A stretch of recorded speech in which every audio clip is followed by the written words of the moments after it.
Hey everybody, Zeal Brothers here once again. Want to make a quick video. This one about Glendon Cameron. Now, for those of you who don't know, Glendon Cameron is a YouTuber, and he produced a video a couple weeks back bragging about how he slept with girls who were 15 and 16. And what he did gained a lot of notoriety. And I want to tell you that he will be successful because of what he did. And when you do things like that get attention, and YouTube is simply, it's some aspect of entertainment or some aspect of getting attention. And for him, he's going to be successful because he's a YouTuber and he's getting attention for himself. And this can be frustrating for a lot of guys who have morals and values, because we often see bad guys like him, right? He is a bad guy. Bad guys like him succeeding. And I just have to tell you guys that there's an important lesson that we can see in this, and that is evil succeeds first. And this is just the way of the world. If you want to succeed right now, if you want instantaneous success, instantaneous gratification, good is not the way to go. You will never get that doing good. You will never gain instantly with patience. You will never gain instantly with honesty. You will never gain instantly by not stealing, by working hard, by investing. These are things that always gain value over time. Good benefits you over the long haul and over averages. A lot of times when I meet people and I talk to people in the church, they'll be frustrated. And the reason they'll be frustrated is because they will say, and they don't say it in this many words, but what they essentially say is this. Number one, I'm not guaranteed to always be successful no matter what I do.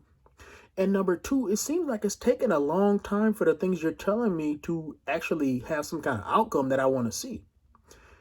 And I have to tell them that that's the way anything good works.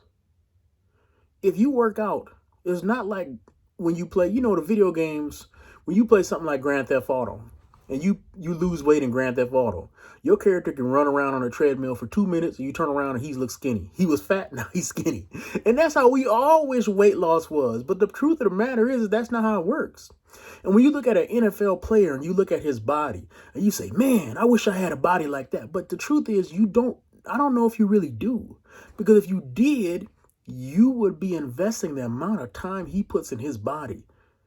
When you are sitting on the couch, he's running sprints upstairs with weights on. He's running up and down hills. He's running on beaches. He's lifting weights. He's putting himself under basically torture to put his body in a position to be the body that you envy. And other players have to do the same thing to have bodies that you don't envy. So you look at an offensive lineman and you say, man, he look kind of chubby. But the truth of the matter is that a lot of offensive linemen, when they leave the league, a lot of them get slim and get fit and look better looking because they put on that weight to make their play better. And it takes time.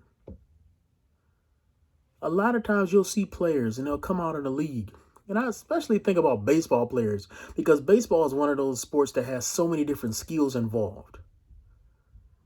And when you look at a sport like baseball, how long does it take for the average player to get good enough, even though he has the raw talent, to get good enough to make an impact in the league? And I just think about the fact that it's normally between 5 and 7 years. And you might say, that's a long time, Brian, to go from high school 5 years, but that's the way of it.